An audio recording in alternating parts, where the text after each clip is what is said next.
എന്നിരുന്നാലും കൊമേഴ്സിന്റെ pass percentage കുറയുന്നു. എക്സാമിന് 2 ദിവസം മുമ്പൊക്കെ നമ്മളൊന്ന് ഓടിച്ച് പഠിച്ചു കഴിഞ്ഞിട്ടുണ്ടെങ്കിലൊക്കെ പ്രോപ്പർ ആയിട്ടുള്ളൊരു സ്റ്റഡി പ്ലാനും കൃത്യമായ ഒരു പഠന രീതിയും ഇല്ലാത്തത് കൊണ്ട് തന്നെ ആയിരിക്കാം പുതിയതായിട്ട് ചില ക്വസ്റ്റ്യനുകളൊക്കെ കയറി വന്നേക്കുന്നത് ഈ കഴിഞ്ഞ എക്സാമുകളിൽ നമുക്ക് കാണാൻ പറ്റും. അപ്പൊ അവരൊരു ദിവസം ക്ലാസ്സിൽ കയറിയില്ലെങ്കിൽ തന്നെ അത് അറിയാൻ പറ്റും പാരന്റ്സിന്. 10th റിസൾട്ടൊക്കെ വന്ന് എല്ലാവരും +1 അഡ്മിഷന് വേണ്ടിയിട്ട് വെയിറ്റ് ചെയ്യാതിരിക്കുള്ളൂ. ഇപ്പോൾ ഫസ്റ്റ് അലോട്ട്മെന്റ് വന്ന് കുറെ പേർക്ക് അഡ്മിഷൻ കിട്ടിയിട്ടുണ്ടാകും. കുറച്ച് പേര് അടുത്ത അലോട്ട്മെന്റിന് വേണ്ടി, സെക്കൻഡ് അലോട്ട്മെന്റിനും തേർഡ് അലോട്ട്മെന്റിനൊക്കെ വേണ്ടി വെയിറ്റ് ചെയ്തുകൊണ്ടിരിക്കും.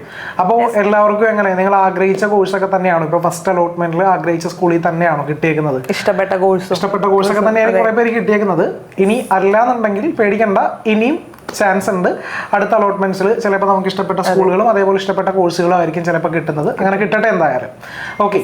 അതേപോലെ തന്നെ ഇപ്പം നമ്മൾ 10th കഴിഞ്ഞ് കുട്ടികൾ മാർക്ക് കുറച്ച് കുറഞ്ഞ കുട്ടികളാണ്. പണ്ടത്തെ ഒരു ട്രെൻഡ് നമ്മൾ കണ്ടുകൊണ്ടിരുന്നത് കൊമേഴ്സിന് അഡ്മിഷൻ എടുക്കുന്നു, അത് കഴിഞ്ഞ് കുറച്ച് പേര് കൂടി ഹ്യൂമാനിറ്റീസ്, അങ്ങനെ ഒരു രീതിയിലൊക്കെ ആയിരുന്നു പണ്ട് കണ്ടുകൊണ്ടിരുന്ന ഒരു കൺസെപ്റ്റ് എന്ന് പറഞ്ഞാൽ ഇപ്പോൾ ഫുൾ A+ കിട്ടിയ ഒരാളാണെന്നുണ്ടെങ്കിൽ അല്ലെങ്കിൽ മാർക്ക് കുറച്ച് കൂടുതലുള്ള ഒരാളാണെന്നുണ്ടെങ്കിൽ എപ്പോഴും സയൻസ് ആയിരിക്കും ആദ്യം പ്രിഫർ ചെയ്യുന്നത്, അതിനുശേഷം കൊമേഴ്സ്, അതിനുശേഷം ഹ്യൂമാനിറ്റീസ്. പക്ഷെ ഇപ്പോൾ ഈയിടെയായിട്ട് ആ ഒരു ട്രെൻഡ് ഒന്ന് മാറിയിട്ടുണ്ട്. അതായത് ഫ്യൂച്ചറിൽ എനിക്ക് ഇന്നൊരു ഗോളിലേക്കാണ് എത്തേണ്ടത് എന്നുള്ളത് ഇപ്പോഴേ കുട്ടികൾ പ്രീ പ്ലാൻ ചെയ്യുന്നുണ്ട്. പണ്ടുള്ളതിനെ അപേക്ഷിച്ച് കുട്ടികൾ ഇപ്പൊ കുറെ കൂടി അഡ്വാൻസ്ഡ് ആണ്. ഏത് കരിയറിലോട്ട് എത്തണം എന്നുള്ളത് ഒരു കൃത്യമായിട്ടൊരു പ്ലാൻ, എന്താണ് താല്പര്യം എന്നുള്ളത് കണ്ടറിഞ്ഞ് അതിനുവേണ്ടി കുറച്ച് പ്രിപ്പറേഷൻ ഒക്കെ കുട്ടികളുടെ ഭാഗത്തുനിന്ന് ഇപ്പൊ കുറെ എഫേർട്ടൊക്കെ കാണുന്നുണ്ട്. അപ്പൊ അതിന്റെ ഭാഗമായിട്ട് ഇപ്പൊ ട്രെൻഡിങ് ആയിട്ട് വരുന്ന ഒരു സംഭവമാണ് മാർക്ക് കൂടുതലുള്ളവരായി കഴിഞ്ഞിട്ടുണ്ടെന്നുണ്ടെങ്കിലും അവരാഗ്രഹിക്കുന്ന ഒരു കോഴ്സ്, എനിക്ക് ഇന്നൊരു കരിയറിലേക്ക് എത്തണം എന്ന് വിചാരിച്ചിട്ട് തന്നെയായിരിക്കും ഒരു കോഴ്സ് ഓപ്റ്റ് ചെയ്യുന്നത്. അങ്ങനെ നോക്കുകയാണെന്നുണ്ടെങ്കിൽ ഇപ്പൊ നമുക്ക് ആദ്യം കൊമേഴ്സിന്റെ ഇമ്പോർട്ടൻസ് കൂടുതലായിട്ട് പറയാം. അപ്പൊ ഈ പറഞ്ഞ പോലെ ഇപ്പോ കുട്ടികൾ ഫുൾ A+ കിട്ടിയവരും കൊമേഴ്സ് എന്നൊരു സ്ട്രീം എടുത്ത് പഠിക്കാൻ ഒരുങ്ങുന്നുണ്ട്. അതിന്റെ ഒരു റീസൺ തന്നെ എന്താന്ന് പറഞ്ഞു കഴിഞ്ഞാൽ ഗ്രോത്ത് ഓപ്പർച്യൂണിറ്റീസ് ആണ്. കൊമേഴ്സിൽ ഇപ്പോൾ ഒരുപാട് ഓപ്പർച്യൂണിറ്റീസ് ഉണ്ട്, പ്രൊഫഷണൽ കോഴ്സുകളാണെങ്കിലും പിന്നെ ഇപ്പോൾ ഒരുപാട് ഇന്റഗ്രേറ്റഡ് കോഴ്സുകളാണെങ്കിലും. അങ്ങനെ ഈ ഒരു ഗ്രോത്ത് കൊണ്ട് തന്നെയാണ് കുറെ കുട്ടികൾ കൊമേഴ്സ് എന്നൊരു ഓപ്റ്റ് ചെയ്യുന്നത്. എന്നിരുന്നാലും കൊമേഴ്സിന്റെ പാസ് പെർസെന്റേജ് കുറയുന്നു. അതെ, അത് ഞാൻ എത്തവണ ശ്രദ്ധിച്ചതാണ്. ശരിക്കും കമ്പാരിറ്റീവ്ലി സയൻസിനെ വെച്ച് നോക്കുകയാണെന്നുണ്ടെങ്കിൽ സയൻസിന്റെ അത്രത്തോളം ഒരു ടഫ്നെസ് ശരിക്കും നമ്മുടെ കൊമേഴ്സിലില്ല. അപ്പൊ ശരിക്കും വിന്നിംഗ് പെർസെന്റേജ് കൂടുതലല്ലേ വേണ്ടത്, പക്ഷെ അത് കുറഞ്ഞാണ് വരുന്നത്. അപ്പൊ ഈ വർഷവും കുറഞ്ഞാണ് വരുന്നത്. അപ്പോ എന്തായിരിക്കും ശരിക്കും അതിന്റെ റീസൺ എന്ന് പറയുന്നത്? ഒരു പക്ഷേ ഒരു കാരണം കുട്ടികൾക്ക് പ്രോപ്പർ ആയിട്ടുള്ളൊരു സ്റ്റഡി പ്ലാനും കൃത്യമായ ഒരു പഠന രീതിയും ഇല്ലാത്തത് കൊണ്ട് തന്നെ ആയിരിക്കാം ഈ മാർക്ക് കുറഞ്ഞ് പോകുന്നത്. പിന്നെ ഇത് വലിയ കുഴപ്പമില്ലല്ലോ, അപ്പൊ ലാസ്റ്റ് ടൈമിൽ പഠിച്ചു കഴിഞ്ഞാലും നമുക്ക് കിട്ടുമല്ലോ എന്നുള്ളൊരു മൈൻഡ് സെറ്റ് ഉള്ളത് കൊണ്ടായിരിക്കും ചിലപ്പോ അവർ കാരണം കൊണ്ടായിരിക്കും പാസ് പെർസെന്റേജ് ഒക്കെ കുറയാനുള്ളൊരു കാരണം അതായിരിക്കുള്ളൂ. അപ്പൊ നമ്മുടെ കൊമേഴ്സ് സ്ട്രീമിൽ വരുന്ന സബ്ജക്ട്സ് ഏതൊക്കെയാണ് മെയിൻ ആയിട്ട്? അത് നമുക്കിപ്പോ കൊമേഴ്സ് +1 +2 കൊമേഴ്സ് ഇത് പഠിക്കാൻ ഒരുങ്ങിയിരിക്കുന്ന കുട്ടികൾക്ക് മെയിൻ ആയിട്ട് വരുന്ന സബ്ജക്റ്റുകളിൽ ഒന്നാണ് ബിസിനസ് സ്റ്റഡീസ്, അക്കൗണ്ടൻസി, എക്കണോമിക്സ്. ഇത് മൂന്നും കൂടാതെ പിന്നെ അവരുടെ ചോയ്സ് ആണ്, ഓപ്ഷണൽ അനുസരിച്ച് കുറച്ച് കുട്ടികൾക്ക് താല്പര്യമുള്ളവർക്ക് മാത്സ് എടുത്ത് പഠിക്കാം, കുറച്ച് പേർക്ക് കമ്പ്യൂട്ടർ, സ്റ്റാറ്റിസ്റ്റിക്സ്, പൊളിറ്റിക്കൽ സയൻസ്, അതെ ഇങ്ങനെ ഇഷ്ടമുള്ള ഒരു ഓപ്ഷണൽ സബ്ജക്ട് എടുത്ത് പഠിക്കാനുള്ള ഒരു ഓപ്പർച്യൂണിറ്റി ഉണ്ട്. മാർക്ക് ഇപ്പൊ നമ്മള് എക്കണോമിക്സും ബിസിനസ് സ്റ്റഡീസും പറയുകയാണെങ്കിൽ 80 മാർക്കിനും ദെൻ അക്കൗണ്ടൻസിയിലേക്ക് വരുമ്പോൾ 60 മാർക്കിനാണ് എക്സാം വരുന്നത്. ഇപ്പൊ അക്കൗണ്ടൻസി തന്നെ നമുക്ക് 2 സ്ട്രീമായിട്ട് വരുന്നുണ്ട്. AFSഉം വരുന്നുണ്ട്. AFSൽ നമ്മൾ കുറച്ച് ഷെയർസും ഡിബഞ്ചേഴ്സും കാര്യങ്ങളും അതേപോലെ തന്നെ ഈ റേഷ്യോസ് കാര്യങ്ങളൊക്കെ കണക്ട് ചെയ്ത് പഠിക്കുന്നു. ഒരു പക്ഷെ അത് നമ്മുടെ ഈ പ്രൊഫഷണൽ കോഴ്സുകൾക്കൊക്കെ വളരെ അഡ്വാൻസ്ഡ് ആയിട്ട് കുറെ കൂടി റേഷ്യോസും കാര്യങ്ങളൊക്കെ. പിന്നെ CA ആവുമ്പോൾ ഈ രീതിയിൽ ആ ഒരു രീതിയിലേക്ക് BCom എടുത്തിട്ട് കമ്പ്യൂട്ടർ ആപ്ലിക്കേഷൻ അങ്ങനെ ഒരു ഓപ്ഷൻസിലോട്ടൊക്കെ പോകാനായിട്ട് CA എന്നും ഒരവസരമാണ്. അത്യാവശ്യം നല്ല കോമ്പറ്റീഷൻ ഉള്ളൊരു ഇത് തന്നെയാണ്. അപ്പോൾ പഠിക്കാനായിട്ട് കമ്പാരിറ്റീവ്ലി കുറച്ച് എളുപ്പമാണെന്ന് പറഞ്ഞെങ്കിലും ഓരോ മാർക്കിന് വേണ്ടിയിട്ടും ശരിക്കും ഫൈറ്റ് ചെയ്യേണ്ട അവസ്ഥയാണ്. ഇത് കഴിഞ്ഞിട്ട് നമുക്ക് അഡ്മിഷൻ കിട്ടണമെന്നുണ്ടെങ്കിൽ നമ്മുടെ ഓരോ മാർക്കും അതേപോലെ ഓരോ പെർസെൻറ്റേജും നമുക്ക് വളരെ ക്രൂഷ്യലായിട്ട് വരുന്നതാണ് ഫ്യൂച്ചറിൽ എന്തായാലും. അപ്പോൾ മാർക്ക് ഡിസ്ട്രിബ്യൂഷൻ ഇപ്പോൾ അക്കൗണ്ടൻസിയും എക്കണോമിക്സ് 80 മാർക്സ് ആണെന്ന് പറഞ്ഞു, അക്കൗണ്ടൻസി 60 മാർക്സ് ആണ് വരുന്നത്. പിന്നെ 60 മാർക്സ് നമുക്ക് CA ആണെങ്കിൽ 60 മാർക്സ് നമുക്ക് 40 ഫോർ അക്കൗണ്ടൻസിയും ദെൻ 20 കമ്പ്യൂട്ടറിന്റെ പ്രാക്ടിക്കൽസും തിയറി +20 അങ്ങനെയാണ് മാർക്ക് വരുന്നത്. AFS ആണെങ്കിലാണ് 40 മാർക്കിന്റെ അക്കൗണ്ടൻസി ഡയറക്റ്റ് ചോദിക്കുന്നതും പിന്നെ 40 മാർക്കിന്റെ AFSC എന്നുള്ള ക്വസ്റ്റ്യൻസും. ആ ഒരു രീതിയിലാണ് നമുക്ക് ഈ കൊമേഴ്സ് സബ്ജക്ട്സിന്റെ പാറ്റേൺസ് വരുന്നത്. അതിൽ സാർ നമുക്ക് ഈ കോമ്പറ്റീഷനിലോട്ട് വരികയാണെങ്കിൽ എങ്ങനെയാണ് ഇപ്പൊ നമ്മൾ കണ്ടുവരുന്ന ഒരു കോമ്പറ്റീഷൻ എന്താണ്? കോമ്പറ്റീഷൻ ഇപ്പോൾ നമുക്ക് BComന്റെ ഒരു കേസ് പറയുകയാണെന്നുണ്ടെങ്കിൽ ഇത് കഴിഞ്ഞിട്ട് BComലോട്ട് പോകുന്നവരാണെന്നുണ്ടെങ്കിൽ ഇപ്പോൾ നിങ്ങളുടെ ഫ്രണ്ട്സ് ആരെങ്കിലും ഉണ്ടെങ്കിൽ ജസ്റ്റ് ഒന്ന് ചോദിച്ചു നോക്കുക എത്ര പെർസെൻറ്റേജ് ഉള്ളവർക്കാണ് ഇതിൽ അഡ്മിഷൻ കിട്ടിയേക്കുന്നത് എന്നുള്ളത്. അതെ, വെൽ കോളേജുകളിൽ അഡ്മിഷൻ കിട്ടിയേക്കുന്നത് നോക്കിയിട്ടുണ്ടെന്നുണ്ടെങ്കിൽ അത്യാവശ്യം നല്ല ഒരു 90% എബവ് ഒക്കെ ഉണ്ടെങ്കിലായിരിക്കുള്ളൂ നമുക്ക് അത്യാവശ്യം നല്ലൊരു കോളേജിൽ നമുക്ക് അഡ്മിഷൻ കിട്ടുന്നത്. അപ്പോൾ അതുകൊണ്ടാണ് കുറച്ച് മുമ്പ് പറഞ്ഞത് ഓരോ മാർക്കിനും ഓരോ പെർസെൻറ്റേജിനും വേണ്ടിയിട്ട് നമ്മൾ ഫൈറ്റ് ചെയ്യേണ്ട ഒരു അവസ്ഥയാണ് ആക്ച്വലി. അപ്പോൾ കോമ്പറ്റീഷൻ എന്ന് പറയുന്നത് പ്രൊഫഷണൽ കോഴ്സുകളാണെങ്കിലും പ്രൊഫഷണൽ കോഴ്സുകളിലും നമുക്ക് നല്ലൊരു സ്ട്രോങ് ഉണ്ടെങ്കിലാണ് നല്ല രീതിയിൽ പ്രൊഫഷണൽ കോഴ്സുകൾ ലിമിറ്റഡ് ടൈം കൊണ്ട് കംപ്ലീറ്റ് ചെയ്തൊക്കെ പോരാൻ പറ്റുള്ളൂ.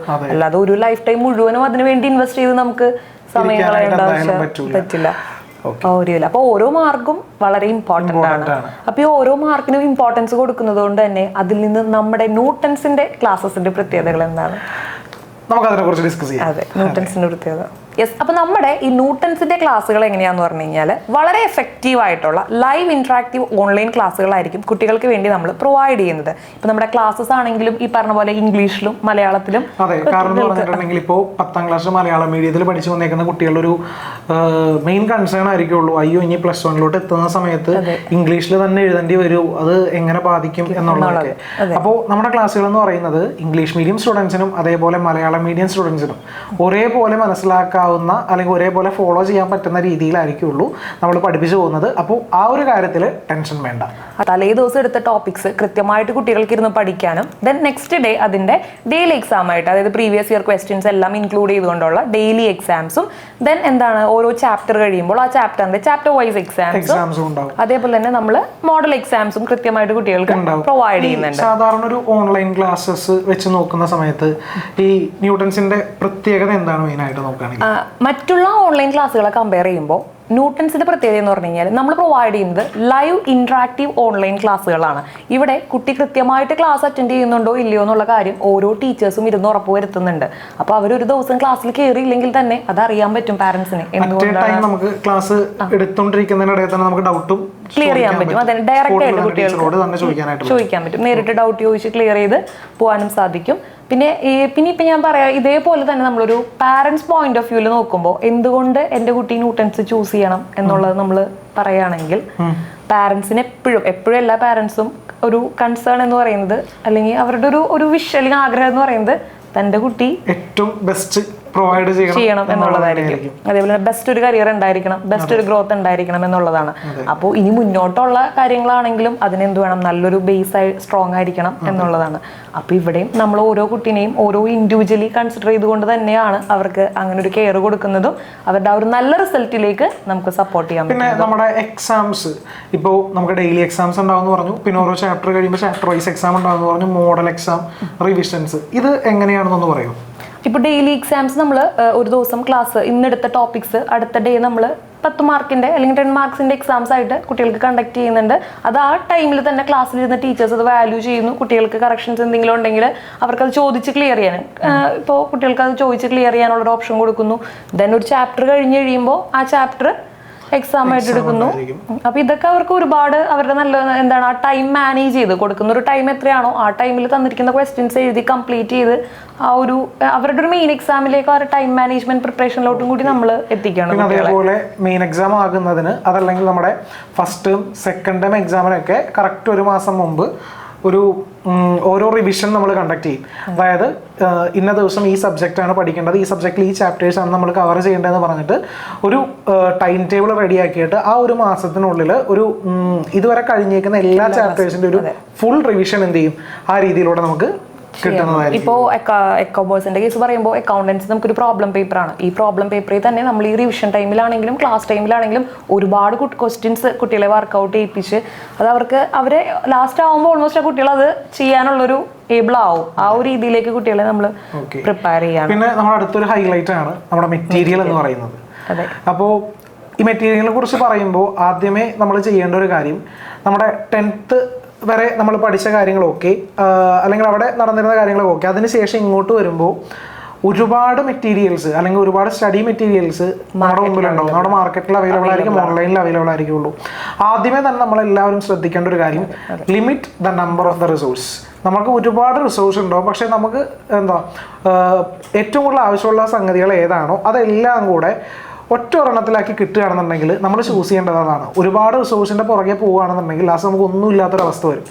അപ്പോൾ നമ്മുടെ മെറ്റീരിയലിന്റെ പ്രത്യേകതകൾ എന്തൊക്കെയാണെന്ന് പറയാം. നമുക്കിപ്പോൾ ഇപ്പോൾ സാർ പറഞ്ഞ പോലെ തന്നെ limit the number of resources എന്നുള്ളതാണ് ഏറ്റവും വലിയൊരു കാര്യം കുട്ടികൾ ഫസ്റ്റ് ചെയ്യേണ്ടതെന്ന് പറഞ്ഞു. ഇപ്പം ഞാൻ അക്കൗണ്ടൻസിയുടെ മെറ്റീരിയലിനെ കുറിച്ച് പറയുകയാണെങ്കിൽ നമ്മുടെ അക്കൗണ്ടൻസിയുടെ സ്റ്റഡി മെറ്റീരിയൽ വരുന്നത് ഇപ്പോൾ ഒരു ചാപ്റ്റർ തുടങ്ങുമ്പോൾ നമ്മളതിൽ ഏറ്റവും ഇമ്പോർട്ടൻ്റ് ആയിട്ട് ആ ചാപ്റ്ററിൽ നിന്ന് ചോദിക്കാൻ സാധ്യതയുള്ള ക്വസ്റ്റ്യൻസ് ആണ്, അല്ലെങ്കിൽ ആ ഏരിയ അല്ലെങ്കിൽ ആ ഒരു സെക്ഷനാണ് നമ്മൾ ആദ്യം കുട്ടികളെ ഇമ്പോർട്ടന്റ് ടോപ്പിക്സ് എന്ന് പറഞ്ഞിട്ട് ഒരു ബോക്സ് ആക്കി കൊടുത്തിട്ടുണ്ട്. അപ്പോൾ ആ സെക്ഷനിൽ ആ ചാപ്റ്ററിൽ നിന്നുള്ള എല്ലാ കാര്യങ്ങളും ഉണ്ടാവും, എന്തൊക്കെ സെക്ഷൻസ് ആണ് ഇതിന് പഠിക്കേണ്ടത് അല്ലെങ്കിൽ പ്രോബ്ലംസ്, പിന്നെ റിപ്പീറ്റഡ് ആയിട്ട് വരുന്ന ഏരിയാസ് എല്ലാം കൺസിഡർ ചെയ്തിട്ടാണ് ആ ഇമ്പോർട്ടന്റ് ഏരിയാസ് നമ്മൾ അവിടെ ആഡ് ചെയ്യുന്നത്.